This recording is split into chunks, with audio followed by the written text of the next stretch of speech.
नमस्कार, स्वागत है आपका TWC जीएस वर्ल्ड में। आज हम अपनी यूनिट नंबर 7 के तहत जो हमारा आधुनिक भारत का इतिहास चल रहा है, उसमें आज हम देखेंगे प्रमुख किसान आंदोलन और कौन-कौन सी किसान सभाएं हुई और उसके साथ-साथ देखेंगे जनजातीय आंदोलन कि कौन-कौन सी जनजातियों ने आंदोलन किया। तो देखो यहाँ से जो सवाल बनते हैं वो यूपीपीएससी के लिए बड़े जबरदस्त सवाल बनते हैं। यहाँ से मैचिंग कराने के लिए सवाल पूछता है और हर बार पूछता है। तो इस बार तो देखो एक ही आंदोलन से इसने दो सवाल पूछ लिए थे। जो 2022 का पेपर हुआ है टीसीएस का, उसमें एक ही आंदोलन से दो सवाल थे। किस आंदोलन से दो सवाल थे वो हम आगे देखेंगे उसमें कि किस प्रकार से ये सवाल की आयोग किस तरीके से सवाल बनाने का प्रयास करता है। तो हमें वहाँ यहाँ पर वही देखना है और इनके साथ साथ हमें अपना यूनिट नंबर 7 को पूरा करते हुए इसमें हमारा किसान आंदोलन भी पूरा हो जाएगा, कौन कौन सी किसान सभाएं हुई वो भी पूरा हो जाएगा और उसके साथ साथ जो जितने भी जनजातीय आंदोलन हुए वो भी हो जाएगा। तो देखो ये जो वीडियो होगा ये यूपीपीएससी के लिए तो यूजफुल है ही है।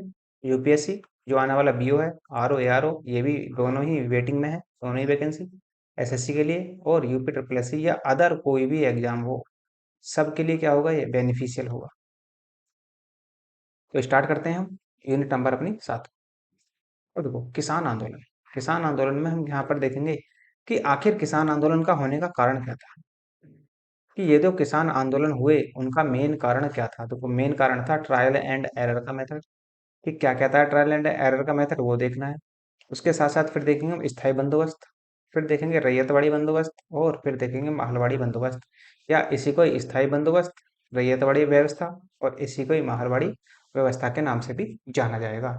तो पहले इनके बारे में देखना है और कुछ आंदोलन होंगे जैसे नील आंदोलन होगा या नील विद्रोह होगा, पावना विद्रोह होगा, दक्कन विद्रोह होगा, इसके साथ साथ एका आंदोलन होगा, बारदौली सत्याग्रह होगा, तेभागा आंदोलन होगा, तेलंगाना आंदोलन होगा और अन्य में बहुत सारे देखने हैं हमें जो छोटे छोटे होंगे, जो केवल ये पूछता है कि कौन सा आंदोलन कहाँ हुआ और इस आंदोलन का नेतृत्व करता कौन था। ये 3 पॉइंट जरूर याद रखने हैं अन्य में भी आपको। और इनके बारे में जो ऊपर लिखे हुए हैं ये सारे, इनके बारे में हम डिटेल चर्चा करेंगे कि कौन कौन से कहाँ कहाँ कैसे कैसे हुए। तो देखो ये जो क्षेत्र है, ये किसका क्षेत्र है, ये यहाँ पर है राजस्थान। तो राजस्थान में हुआ था बिजोलिया आंदोलन। ऐसे ही यहाँ पर है, ये आपका कौन सा क्षेत्र है, गुजरात का क्षेत्र। तो ये गुजरात का क्षेत्र में हुए थे दो आंदोलन हुए थे, एक तो खेड़ा सत्याग्रह हुआ था, एक बारदौली सत्याग्रह हुआ था। दूसरा नीचे उतरेंगे तो ये है आपका महाराष्ट्र वाला क्षेत्र। ये और जब ये महाराष्ट्र वाला क्षेत्र है तो इसमें भी क्या होंगे, एक तो दक्कन विद्रोह होगा, एक वर्ली विद्रोह होगा। उसके साथ साथ नीचे आ जाएंगे तो ये है केरल वाला क्षेत्र। केरल में होगा एक मोपला, वेरी वेरी इंपॉर्टेंट है, और पुनप्पा, और एक होगा वेलार। तो वेलार विद्रोह, पुनप्पा विद्रोह, मोपला विद्रोह कहाँ हुए, वो सब आपके सब केरल में हुए। उसके साथ साथ इधर देखें, जैसे ये आंध्र प्रदेश से कटकर अलग हुआ है तेलंगाना, यहाँ पर तो तेलंगाना विद्रोह कौन हुआ, कहाँ हुआ, कैसे हुआ, वो देखना है। और ये जो क्षेत्र आप देख रहे हैं, ये वाला क्षेत्र, ये वाला क्षेत्र, ये है हमारा पश्चिम बंगाल का क्षेत्र और सबसे ज्यादा जो आंदोलन होते हैं वो यहीं होंगे। जैसे आपका नील विद्रोह होगा, पावना विद्रोह होगा, तेभागा होगा और फैरजी विद्रोह होगा यहाँ पर। और उसके ऊपर चलें तो बिहार है यहाँ पर, और बिहार में होगा चंपारण विद्रोह। और जो हमारा अपना उत्तर प्रदेश है यूपी, यूपी में होगा एका विद्रोह। कैसे कैसे होंगे वो सब देखेंगे, केवल एक हमने यहाँ पर एक एक ओवरव्यू लिया है कि आखिर हमें पढ़ना क्या क्या है। तो स्टार्ट करते हैं हम अपने कि आखिर किसान आंदोलन जो हुए उनका मेन कारण क्या रहा। तो पहले देखेंगे हम ट्रायल एंड एरर मेथड को, किसके द्वारा लाया गया था। ट्रायल का मतलब होता है कि प्रयास करा गया, और एरर उसके बाद में जो प्रयास करा गया उसमें क्या क्या एरर बनी या क्या क्या कमियां आई, उनको ढूंढने का प्रयास किया गया। किसके द्वारा, वारेन हेस्टिंग्स के द्वारा। कौन लेकर आया था इसको, वारेन हेस्टिंग्स, और कब, तो 1772 में लेकर आया था। इसमें देखो क्या क्या कंडीशन थी। संपूर्ण भूमि का स्वामी कौन होगा, शासक होगा वहां का। इसका मतलब ये था कि जो राजा होगा वहां का, राजा ही संपूर्ण भूमि का क्या होगा, मालिक होगा। अब किसानों को जो भूमि दी जाएगी वो दी जाती थी पट्टे पर या फिर किराए पर। किराए पर भूमि दी जाती थी किसान को, और किसान वहां पर खेती करता था और खेती का एक निश्चित भाग राजा को कर के रूप में वहां पर बेचता था। और इसमें भी क्या होता था कि जो ऊंची बोली लगाएगा उसको 5 साल के लिए कर संग्रह अधिकार दे दिया जाता था। चलो, कुल मिलाकर बात इतनी कि जो किसानों थे, किसानों को तो पहले जमीन दे दी गई पट्टे या किराए पर, लेकिन जिसने कर उगाने के लिए सबसे ऊंची बोली लगाई तो 5 साल के लिए उसे कर संग्रह उगाने का अधिकार दे दिया जाता था। अब क्या हुआ, पहले तो ये 5 साल के लिए कर दी थी। अब देखो 1773 का रेगुलेटिंग एक्ट आया। रेगुलेटिंग एक्ट, इसमें बहुत कुछ प्रावधान थे। जो गवर्नर था, जो बंगाल का गवर्नर बनता था, उसे बंगाल का गवर्नर कहा जाने लगा। इसी के तहत 1773 के रेगुलेटिंग एक्ट के तहत ही कलकत्ता में एक सुप्रीम कोर्ट की स्थापना हुई, जिसके मुख्य न्यायाधीश कौन बने, लॉर्ड इम्पे हुए। वो 4 सदस्य थे। एक तो मेन था, 3 अन्य सदस्य थे। जैसे देखते हैं आप, हाइड, चैमेस्टर, इस प्रकार के 3 सदस्य और थे इसमें। और उसी के तहत मतलब अगला जो एक्ट आया वो आया 1784 का पिटस इंडिया एक्ट। और इसी 1784 के पिटस इंडिया एक्ट के द्वारा जो ऊंची बोली लगाने के लिए 5 साल के लिए दी जाती थी, वो साल घटा दी गई और कितने कर दिया गया, इसे 1 वर्ष कर दिया गया। और इसी पिटस इंडिया एक्ट के द्वारा ही बर्क द्वारा वारेन हेस्टिंग्स पर लंदन में क्या लगेगा, महाभियोग लगेगा। लेकिन ये उससे बरी हो जाता है बाद में जाकर। तो देखो स्थायी बंदोबस्त क्या थे। स्थायी बंदोबस्त वेरी वेरी इंपॉर्टेंट है। किसके द्वारा लाया गया, ये जरूर ध्यान रखना है। तो लॉर्ड कॉर्नवालिस के द्वारा लाया गया। और कब लाया गया, तो 1792 ईस्वी में लाया गया। स्थायी का मतलब होता है कि जमींदार को ही क्या बना दिया गया, भूमि का स्वामी बना दिया गया, या जमींदार को ही भूमि का स्वामी इसमें मान लिया जाता है पूरी तरीके से। और जब जमींदार को ही भूमि का स्वामी मान लिया जाता है, तो जो किसान होंगे, किसानों से भी अपनी मर्जी का कर वसूलेगा। और वो यहाँ पर हुआ था। इसे मालगुजारी बंदोबस्त भी कहा जाता है, इसी स्थायी बंदोबस्त को। इसे जागीरदारी बंदोबस्त भी कहा जाता है। और जब जमीन का सारा हक किसे मिल गया, जमींदार को, तो इसे जमींदारी व्यवस्था भी कहा जाता है, के नाम से भी जाना जाता है। और इससे कौन जुड़े थे, तो इससे जुड़े थे सर जॉन सोर। इस व्यवस्था से जुड़े थे। इसमें क्या था, 10/11 हिस्सा शासक के पास जाता था, और 1/11 हिस्सा किसके पास रहता था, वो जमींदार के पास रहता था। इसका मतलब ये था कि जितना ज्यादा धन उगा सकता है जमींदार, उसे उतना ही ज्यादा फायदा होने वाला है। मान लो कि किसी क्षेत्र से उसे 10 बोरी गेहूं उगाना था, लेकिन उगा कितना लिया उसने, पीट पाट के किसानों को 20 बोरी। तो इससे क्या हुआ, अब देखो, जहां पर कितना मिल रहा था उसे 1 बोरी अनाज जमींदार को, लेकिन यहाँ पर अब कितना मिल गया, 2 बोरी अनाज। तो इससे क्या था, इससे जमींदार को भी लाभ होता था। और जो शासक वर्ग था, शासक वर्ग कौन थे, अंग्रेज, जो शासक वर्ग थे उनको भी लाभ होता था। पहले कहाँ 9 बोरी आ रहा था, फिर उसमें कहाँ मिला, 18 बोरी मिलने लगा। तो इससे लेकिन सबसे अधिक शोषण किसका हुआ इसमें, तो सबसे अधिक शोषण हुआ किसानों का। और किसान इसी वजह से परेशान थे। एक तो मेन कारण ये बनेगा किसान आंदोलन का, एक ट्रायल एंड एरर मेथड बना, और उसके साथ साथ स्थायी बंदोबस्त जो बना वो भी एक इसका एक मेन कारण बना। उसके बाद में रैयत, रैयत बड़ी व्यवस्था। रैयत का मतलब ही क्या होता है, किसान।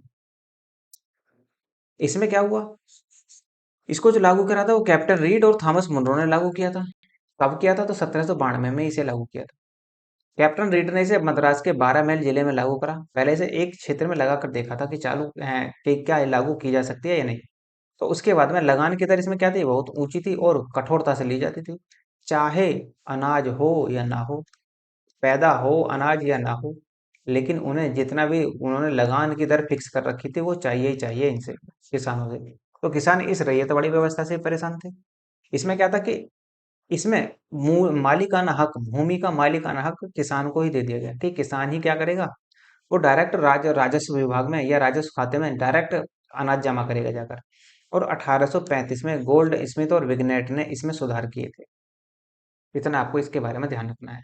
उसके बारे में थी आपकी महालवाड़ी व्यवस्था। महाल का मतलब होता है एक गांव, अर्थात ग्राम या फिर कोई जिला। इसका मतलब क्या था कि महालवाड़ी व्यवस्था के अंतर्गत एक ग्राम में मुखिया बना दिया जाता था, और वो मुखिया ही क्या करता था, पूरे गांव से राजस्व उगाकर सरकारी खजाने में जमा करता था। किसने लागू किया इसे, तो हाल्ट मैकेंजी ने लागू किया इसको। कहाँ सर्वप्रथम लागू किया, तो अवध और आगरा के क्षेत्र में सर्वप्रथम इसे लागू किया गया था। उसके बाद में 1833 में मार्टिन बर्ड ने पहली बार मानचित्र और पंजियों का प्रयोग कर भूमि में सुधार किया था, और यही कारण इन्हें उत्तर भारत में सुधार का प्रवर्तक कहा जाता है।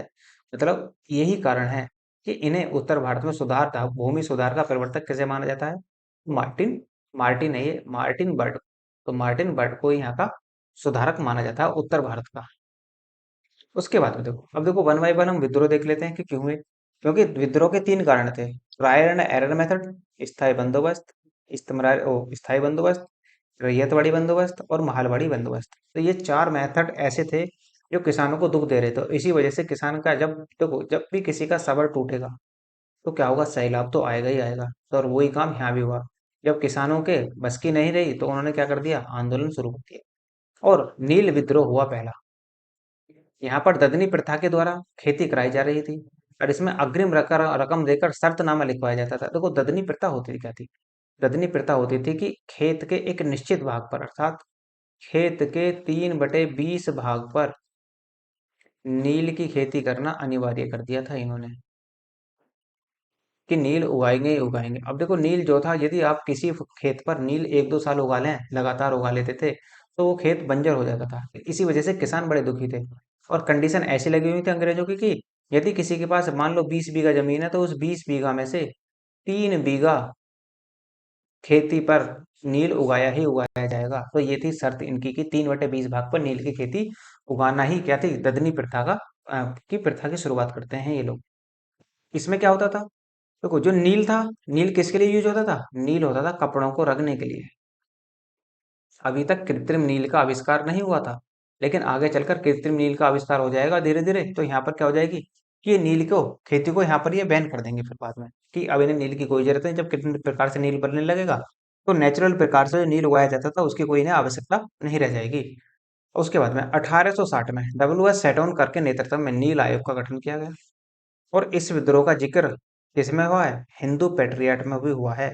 ये हिंदू पेट्रियट क्या थी, एक पत्रिका, पत्रिका थी। याद करो जो मैंने पत्र पत्रिकाएं पढ़ाई थी आपको पीछे पिछली क्लास में, तो वो किसकी पत्रिका थी, हिंदू पेट्रियट। तो ये थी हरिश्चंद्र मुखर्जी की। तो हरिश्चंद्र मुखर्जी ने अपने पत्र हिंदू पेट्रियट के माध्यम से नील विद्रोह के किसानों के दर्द को उठाया था। यहाँ से पता चलता है कि किस हद तक किसान परेशान थे इससे। उसके बाद में पाबना विद्रोह होगा। पाबना विद्रोह क्यों हुआ, तो जमींदार लगान दरों का जो कानूनी सीमा से अधिक जो वसूलते थे उसके खिलाफ यहाँ पर इन्होंने पाबना विद्रोह कर दिया, पाबना के क्षेत्रों के लोगों ने। और ये किसके खिलाफ था, ओ ये जो विद्रोह था ये जमींदारों के खिलाफ था। ये मतलब जमींदारों के खिलाफ विद्रोह हुआ था कि ये मनमानी दरों से क्या करते थे, कर वसूलते थे। 1859 में अधिनियम 10 के तहत जमींदारों को मिलने वाला अधिकार क्या कर दिया इन्होंने, समाप्त कर दिया। और इसका समर्थन किसने किया था, अंग्रेजों ने भी किया था। फिर अगला होगा दक्कन विद्रोह। तो दक्कन विद्रोह किसान कर्ज अदायगी को लेकर बिहार से गुजरात आए। दक्कन विद्रोह जो था मतलब किसानों की जो कर्ज अदायगी थी उसको लेकर वो कहाँ है, बिहार से गुजरात है। और गुजरात महाजन और काश्तकारों के क्या फंस गए, चंगुल में फंस गए आकर। मतलब गुजरात में आकर गुजराती महाजन जो होते हैं, महाजन होते हैं सेठ साहूकार, सेठ साहूकार इन लोगों के जंगलों में फंस जाते हैं आकर, और काश्तकारों के जंगलों में फंस गए। उसके बाद में क्या हुआ, 1860 में क्या हो जाता है, अमेरिका में गृह युद्ध छिड़ जाता है, जिससे कपास के निर्यात में क्या हो जाती है, बढ़ोतरी होती है। क्योंकि कपास जो था, कपास का आयातक कौन था, सबसे ज्यादा निर्यातक कौन करता था, अ, अमेरिका। लेकिन अमेरिका में क्या हुआ, गृह युद्ध छिड़ गया। तो उस तरह से क्या हुआ, यहाँ पर निर्यात में भी क्या हुई, फिर बढ़ोतरी हुई। और 1867 में सरकार ने लगान दर को क्या कर दिया, 50% कर दिया, कि लगान यहाँ से 50% लिया जाएगा। फिर होगा अपना अगला विद्रोह होगा फड़के विद्रोह। पहले व्यक्ति थे जिन्होंने सशस्त्र क्रांति के द्वारा अंग्रेजों को भारत से खदेड़कर स्वराज्य की स्थापना करने का स्वप्न देखा था। तो फड़के विद्रोह थे ये। फड़के विद्रोह मतलब फड़के के नाम से ही था। ये व्यक्ति थे फड़के। पहले तो बड़े अजीब अजीब से नाम होते थे, लेकिन उससे दिक्कत नहीं लेनी, हमारे ही पूर्वज थे वो लोग भी। तो एका आंदोलन, एका आंदोलन का हुआ, तो एका आंदोलन अभी बताया था कि यूपी में हुआ था। कहाँ कैसे हुआ था, लगान का नगद के रूप में रूपांतरण कर दिया गया था, कि लगान अब क्या देना है आपको, नगद रूप में देना है, ना कि अनाज के रूप में। तो इसी बात को लेकर क्या था, एक आंदोलन छिड़ता है। बारदोली सत्याग्रह होता है। बारदोली सत्याग्रह कहाँ होता है, तो गुजरात में। बारदोली सत्याग्रह हाली पद्धति, बंधुआ मजदूरी का विरोध किया गया था यहाँ पर।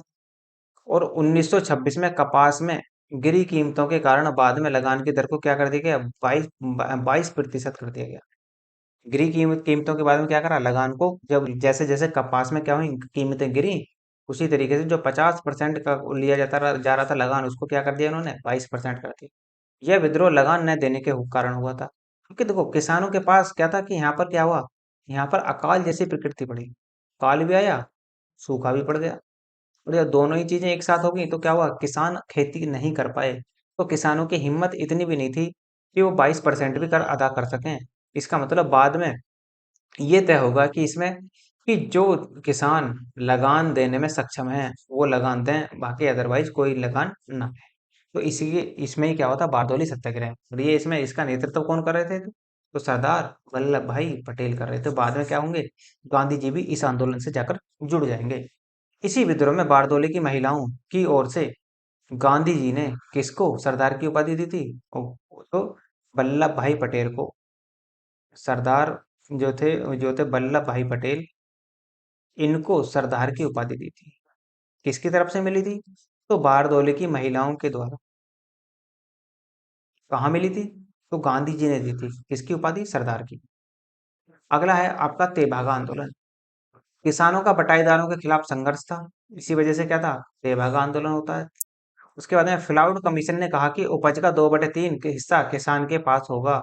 जो आयोग बना या कमीशन बना वो था फिलाउड कमीशन, और इसी फिलाउड कमीशन के आधार पर ये कह दिया गया कि उपज का 2/3 भाग किसान के पास रहेगा और 1/3 भाग कहाँ जाएगा, वो राजस्व भाग विभाग में चला जाएगा।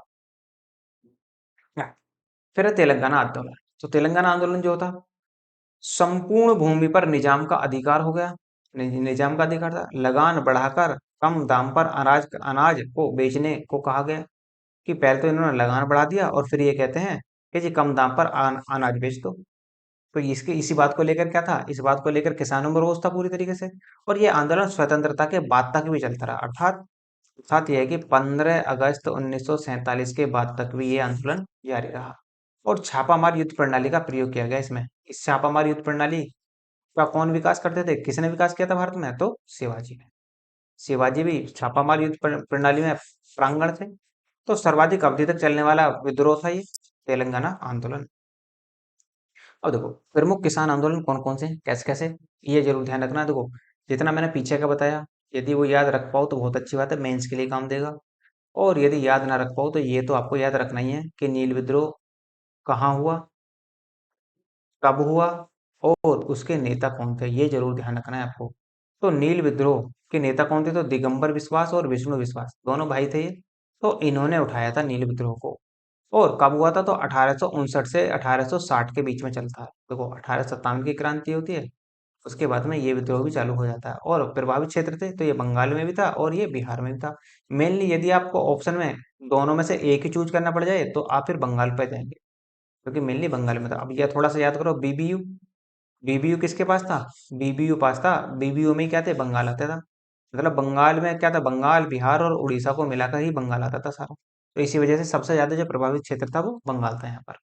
पावना विद्रोह हुआ। पावना विद्रोह का नेता जो थे वो ईशान राय थे, शंभूपाल थे और केशव चंद्र राय थे। 1873 से 1876 तक चला। कहाँ, बंगाल में। फिर होता है मोपाला विद्रोह, वेरी वेरी इंपॉर्टेंट है। देखो ये सारे इंपॉर्टेंट है आपके अभी तक तो। मोपाला विद्रोह सैयद अलावी और फजल अली और तथा कोया इसके नेता थे। ये दो बार होता है, एक तो 1836 से 1854 तक चलता है, और उसके बाद में ये एक बार 1921 में होता है, जब गांधी जी क्या करते हैं, अपना असहयोग आंदोलन चलाते हैं 1920 में। तो उस दौरान भी चला हुआ होता है। तो 1921 में चलता है एक बार, और एक बार 1836 से 54 तक चलता है। कहाँ, मोपाला। केरल के किसानों को ही मोपाला कहा जाता था, तो इसका मतलब किसान विद्रोह था। फिर उसके बाद में फड़के विद्रोह होगा। फड़के विद्रोह कौन करेंगे, तो वासुदेव बलवंत फड़के करेंगे। और कब करेंगे, तो 1879 में करेंगे। कहाँ हुआ, महाराष्ट्र में हुआ। फिर चंपारण सत्याग्रह गांधी जी करेंगे। कब, 1917 में। कहाँ होगा, तो चंपारण भी जगह कहाँ है, बिहार में। उसके साथ साथ खेड़ा सत्याग्रह होगा। तो उसके नेतृत्वकर्ता भी कौन होंगे, गांधी जी होंगे। कब होगा, तो 1918 में होगा। और गुजरात में होगा। एका आंदोलन का नेतृत्व जो किया था वो मदारी पासी और सहदेव ने किया था, सहदेव ने किया था। और कब हुआ था ये एक आंदोलन, तो 1921 से 1922 के बीच हुआ था। इसका मतलब क्या है, इसका मतलब ये है कि उस समय गांधी जी का असहयोग आंदोलन अपने चरम पर था। जिस समय क्या हो रहा था, एक आंदोलन हो रहा था, तो उत्तर प्रदेश में हुआ। बारदौली सत्याग्रह, सरदार वल्लभ भाई पटेल इसके नेता थे। नेतृत्व इन्होंने ही संभाला था। 1928 में हुआ था ये बारदौली सत्याग्रह। कहाँ, गुजरात में। तेभागा आंदोलन, कंपाराम और भवन सिंह ने इसका नेतृत्व किया था। 1946 से 1950 तक चला ये। कहाँ? त्रिपुरा और बंगाल में चला था। तेलंगाना आंदोलन आंदोलन का नेतृत्व किया था कमरैया ने। 1940 से 51 तक चला था। इसका मतलब ये इसलिए तो कहा गया था कि ये आजादी के बाद तक भी चलता रहा और आंध्र प्रदेश में चला था। क्योंकि देखो, आज तो हम तेलंगाना कहते हैं, लेकिन 2014 में ही तो अलग हुआ है आंध्र प्रदेश से कटकर तेलंगाना, इसलिए तेलंगाना में चला गया। लेकिन उस समय कहाँ था? आंध्र प्रदेश में ही था। फिर प्रमुख किसान सभा देख लेते हैं कि कौन कौन सी किसान सभा होंगी। तो देखो, उत्तर प्रदेश किसान सभा। उत्तर प्रदेश किसान सभा के जो नेता उभर कर आए वो थे गौरीशंकर मिश्र और मोतीलाल नेहरू। और इसकी जो स्थापना हुई थी, ये किसान सभा जो हुई थी वो 1918 में हुई थी। कहाँ? उत्तर प्रदेश में हुई थी। उसके बाद में अवध किसान सभा हुई। तो अवध किसान सभा के नेता जो थे वो बाबा रामचंद्र थे। 1920 में हुई थी और उत्तर प्रदेश में हुई थी। आंध्र प्रांतीय रैयत सभा हुई थी। एनजी रंगा इसके नेता थे। 1928 में हुई थी तो आंध्र प्रदेश में हुई थी। उसी की तरह से बिहार किसान सभा हुई। तो बिहार किसान सभा का नेतृत्व किया था स्वामी सहजानंद ने और 1929 में हुई, बिहार में हुई। कृषक प्रजा पार्टी की स्थापना हुई। तो इसके जो नेता थे वो थे फजूल हक और अकरम खान। दो व्यक्ति इसके नेता थे। 1929 में हुई, बंगाल में हुई थी इसकी स्थापना, या इसका जो क्षेत्र था। अखिल भारतीय किसान सभा, तो स्वामी सहजानंद सरस्वती ने इसकी कमान संभाली थी 1936 में। और ये जो सभा हुई थी पहली बार वो लखनऊ में आयोजित हुई थी। इसके बाद देखेंगे हम जो निम्न जाति या जनजातीय सुधार आंदोलन होंगे। तो जनजातीय सुधार आंदोलन कौन कौन से होंगे वो भी देख लेते हैं एक बार। जैसे अब आप देखें कि चुआर और हो विद्रोह। तो चुआर और ओह विद्रोह अकाल बढ़े हुए लगान के कारण यह विद्रोह होता है। इसे भूमि विद्रोह के नाम से भी जाना जाता है। ये ध्यान रखेंगे कि किस विद्रोह को भूमि विद्रोह के नाम से जाना जाता है। तो चुआर और हो विद्रोह को भूमि विद्रोह के नाम से भी जाना जाता है। बेलूथम्पी विद्रोह, तो केरल के राजा ने सहायक संधि को अस्वीकार कर दिया था। इसी वजह से क्या हुआ? ये बेलूथम्पी विद्रोह होता है। फिर होगा अगला भील विद्रोह। भील विद्रोह खान देश पर अंग्रेजों का अधिकार हो गया। पेशवा बाजीराव द्वितीय ने इसे प्रोत्साहित किया था और रीढ़ ने भोलाई एवं रखवाली कर को समाप्त कर दिया। दो प्रकार के कर लगे हुए थे, इनको समाप्त कर दिया। लकड़ी काटने और महुआ के फूल एकत्रित करने पर भी इन्होंने क्या कर दिया? प्रतिबंध लगा दिया। अब ये सोचो आप कि देखो, जो जनजातीय लोग हैं उनके खाने पीने का सामान क्या था भाई? ये पेड़ वगैरह काटते थे, फूल वगैरह एकत्रित करते थे, तो वही इन पर क्या लगा दिया गया अंग्रेजों द्वारा? प्रतिबंध लगा दिया।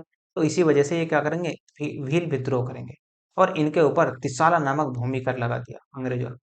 जब इस तरह के भूमि कर लगे तो इन्होंने क्या कर दिया? कर ना देने से मना कर दिया और इसी वजह से भील विद्रोह आरंभ होता है। संथाल विद्रोह, तो संथाल विद्रोह एक स्थायी बंदोबस्त भूमि के तहत इसे बेदखल कर दिया गया। जिन किसानों को स्थायी बंदोबस्त के तहत बेदखल कर दिया गया था कि भूमि से, उन किसानों ने क्या कर दिया? विद्रोह कर दिया। ये जो विद्रोह हुआ था ये झारखंड और छत्तीसगढ़ वाले क्षेत्र में हुआ था। झारखंड, छत्तीसगढ़ प्लस झारखंड वाले क्षेत्र में। सबसे शक्तिशाली विद्रोह यही था। इसे हुल आंदोलन के नाम से भी जाना जाता है। मुंडा विद्रोह हुआ था। तो मुंडा विद्रोह क्या? उल्लू खानी महाविद्रोह, सरदारी विद्रोह के नाम से भी जाना जाता है इसे। और फूट कट्टी मुंडारी भूमि व्यवस्था जो सामूहिक खेती के रूप में प्रचलित थी।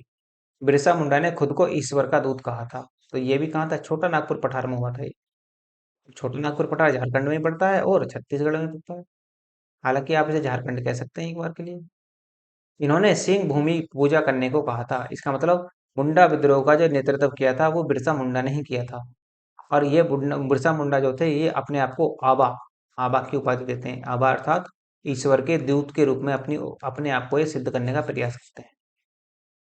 अगला विद्रोह होगा पाइका विद्रोह। इनकी लगान मुक्त भूमि पर भी अंग्रेजों ने कर लगा दिया।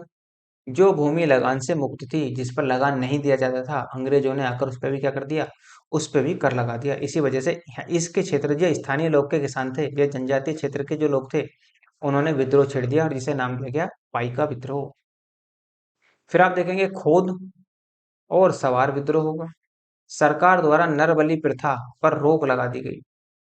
नरबलि प्रथा मतलब व्यक्तियों की बलि दी जाती थी पहले हमारे हिंदू समाज में। जो व्यक्तियों की बलि दी जाती थी, तो जब इसको सरकार ने रोक लगाया तो क्या हुआ? तो खोंद और सवार जो जनजाति थी उन्होंने विद्रोह कर दिया। तो इसी वजह से इनका नाम पड़ा खोंद और सवार विद्रोह। फिर होगा अहोम विद्रोह। अहोम कहाँ होगा? देखो, जब अंग्रेजों ने अहोम प्रदेश को अपने राज्य में मिलाने को लेकर यह विद्रोह हुआ था। जब अंग्रेजों ने कहा कि हम जो असम का क्षेत्र है उसको अपने राज्य में मिलाएंगे, तो जो यहाँ के जनजातीय लोग थे उन्होंने मना कर दिया। मना करने पर अंग्रेजों ने जबरदस्ती की, और जब जबरदस्ती करेंगे तो क्या होगा, विद्रोह होना तय था। तो वहां पर हुआ था अहोम विद्रोह। फिर है आपका गडकरी विद्रोह। ये आनुवंशिक सैनिक थे। आनुवंशिक सैनिक कैसे, कि यदि कोई व्यक्ति सेना के पद पर रहते हुए वो मृत्यु को प्राप्त हो जाता है, तो उसका जो पुत्र होगा वो भी सैनिक ही बनेगा। तो इसकी जगह फादर की जगह, तो ये पद कैसा था, आनुवंशिक पद था, जिसके बदले में इन्हें कर मुक्त भूमि प्रदान होती थी, और इन्होंने समनगढ़ और भुदरगढ़ के किले पर अधिकार कर लिया था। फिर अगला हुआ कूका विद्रोह। धर्म विरुद्ध के कारण क्या था, धर्म विरुद्ध के कारण हुआ था कि ये, और इस समय नामधारी सिख संप्रदाय की स्थापना हुई थी। मतलब धर्मांतरण किया जा रहा था जबरदस्ती। इसी के एवज में क्या होता है, कूका विद्रोह जन्म लेता है। फिर अगला होगा सन्यासी विद्रोह। अकाल के बाद भी कर लगाया गया या कर लेता लिया जाता रहा, क्योंकि जब तक अकाल पड़ता रहा, जब भी इन जनजातियों से अंग्रेजों द्वारा कर लिया जाता रहा बराबर। तीर्थ यात्रा कर को इन्होंने प्रतिबंधित कर दिया, और ओडम वंदे मातरम का नारा दिया था। बंकिम चंद्र चट्टोपाध्याय ने इसे अपने आनंद मठ में संकलित किया है। तो सन्यासी विद्रोह का जो जिक्र मिलता है वो कहाँ मिलता है, आनंद मठ में मिलता है। तो खासी विद्रोह होगा। खासी कहाँ है, मेघालय में, गारो खासी जयंतिया पहाड़ी। स्थानीय जनजातियों की जबरन सड़क निर्माण में लगाना तथा असम में, ये असम में हुआ था। देखो उस समय मेघालय में क्या था, जो असम, मेघालय में ही असम था उस समय तक। लेकिन आज वर्तमान में क्या है, यदि आपसे पूछ ले कि खासी विद्रोह कहाँ हुआ था, तो वर्तमान में अब आप मेघालय बताएंगे उसको, क्योंकि अब वर्तमान में ये जो क्षेत्र जाता है वो मेघालय में चला जाता है। कोल विद्रोह होगा अगला। कोल विद्रोह हुआ कहाँ, छोटा नागपुर पठार में हुआ था। ये छत्तीसगढ़ और झारखंड में पड़ता है। इसका नेतृत्व बुद्धू भगत तथा बुद्धू भगत ने किया था। इसका नेतृत्व, इनकी जमीन मुसलमानों और सिखों को दे दी गई थी, और चावल से निर्मित शराब पर उत्पादन पर इन्होंने शुल्क लगा दिया अंग्रेजों ने। और इससे संबंधित ये क्या था, लड़का विद्रोह भी है। ये लड़का जो विद्रोह है वो इसी से संबंधित है, कोल विद्रोह से ही संबंधित है लड़का विद्रोह। फिर आपका चैंचू विद्रोह। चैंचू विद्रोह में क्या होगा, आंध्र प्रदेश के वेक हम्पा में हुआ था ये। इसका समर्थन किसने किया था, गांधी जी ने भी किया था। चरवाहा शुल्क के विरोध में लगाया गया था, क्योंकि चरवाहों पर भी क्या लगा दिया अंग्रेजों ने, शुल्क लगा दिया। इसे जंगल सत्याग्रह के नाम से भी जाना जाता है, क्योंकि जो चरवाहा होते थे वो कहाँ अपनी मवेशियों को कहाँ चराते थे, वो जंगल में ही चराते थे। फिर अगला हुआ वाइकोम विद्रोह। 1924 में हुआ। एन कुमारन और टी के माधवन के नेतृत्व में हुआ था।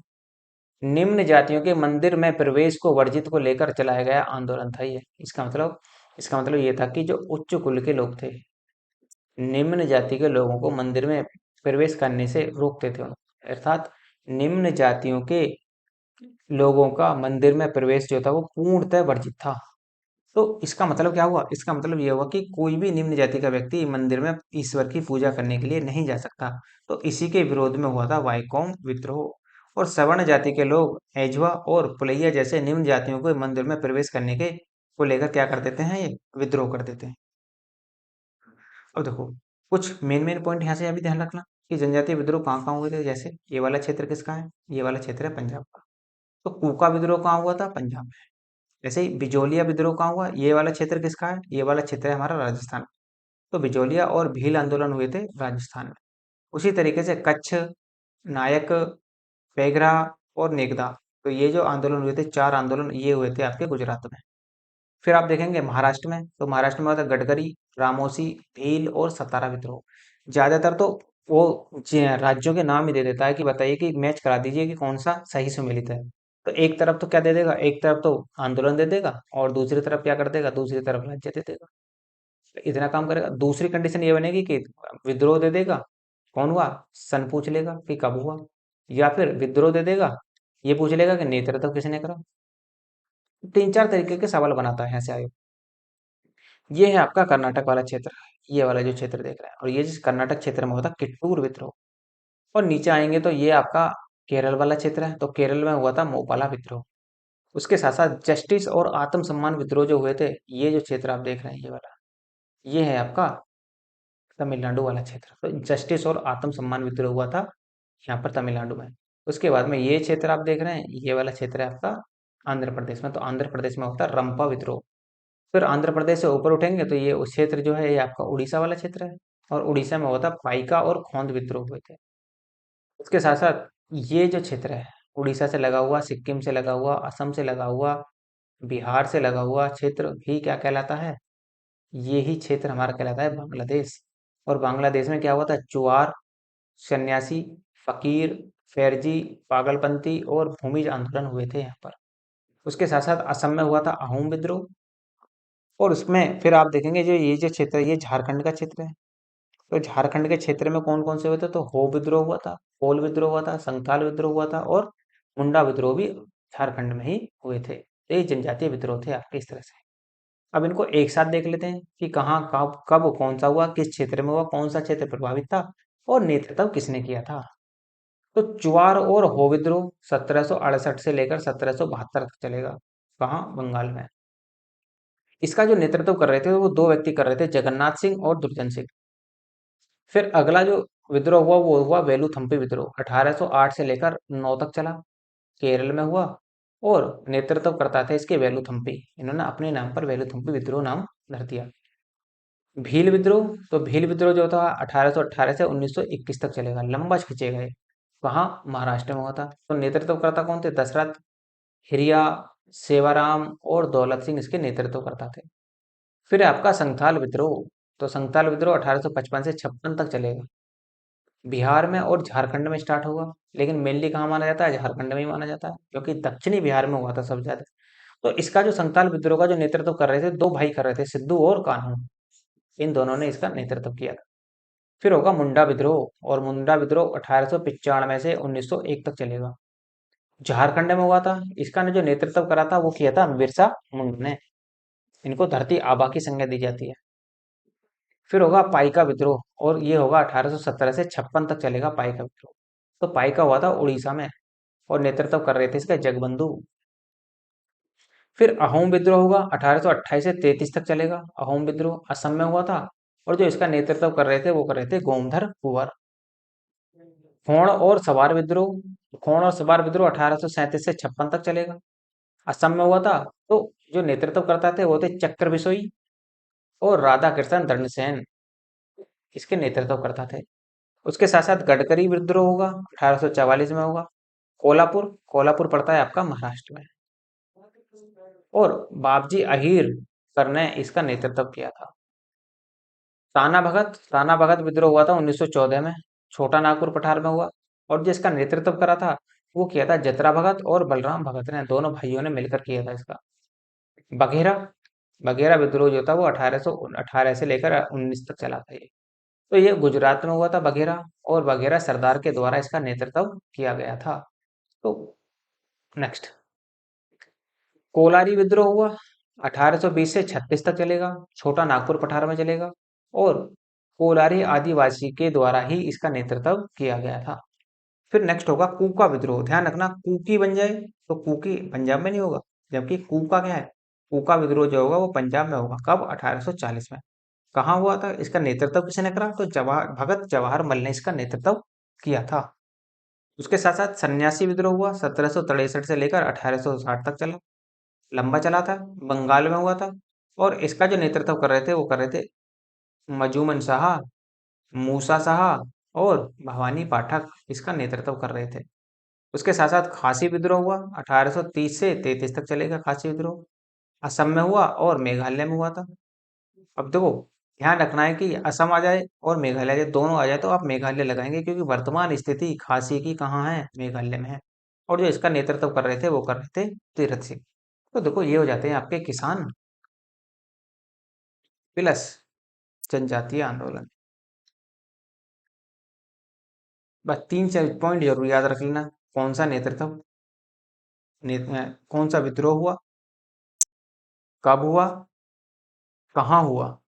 और चौथा पॉइंट भी याद रख लेना कि नेतृत्व किसने किया। चार पॉइंट यदि आप याद रख लेते हैं तो यहाँ से चांसेस आपके सवाल सही होने की ये मान लो 99.99% कंप्लीट हो जाते हैं। 0.1% ही आपका सवाल गलत होने के चांसेस होंगे। और यदि आपने इनमें से याद नहीं करा तो कन्फ्यूजन ही बना रहेगा। और यदि कन्फ्यूजन बना रहेगा तो सवाल के गलत होने के चांसेस भी क्या हो जाते हैं? 50% बन जाते हैं। क्योंकि कन्फ्यूजन में हम क्या कर सकते हैं, गलत भी लगा सकते हैं और सही भी लगा सकते हैं।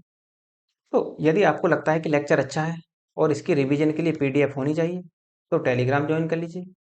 तो टेलीग्राम पर आपको क्या होगा, टाइम टू टाइम पीडीएफ वहाँ पर मिलती रहती है। उसके साथ साथ यदि आप पीडीएफ के लिए टेलीग्राम यूज नहीं करते, तो व्हाट्सएप का लिंक भी डिस्क्रिप्शन में दिया हुआ है, तो वो दोनों में से कोई भी एक ज्वाइन कर लो। और यदि आपको हिस्ट्री की कंप्लीट पीडीएफ चाहिए, आप मुझे मेल करके बता सकते हैं कि आपको हिस्ट्री की कंप्लीट पीडीएफ चाहिए।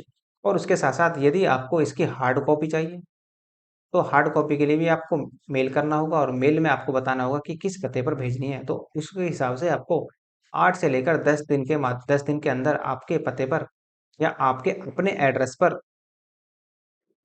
कोरियर के माध्यम से पीडीएफ सेंड कर दी जाएगी। और यदि आपको लेक्चर अच्छा लगा हो तो लाइक कीजिए, शेयर कीजिए और सब्सक्राइब करना ना भूलें। धन्यवाद।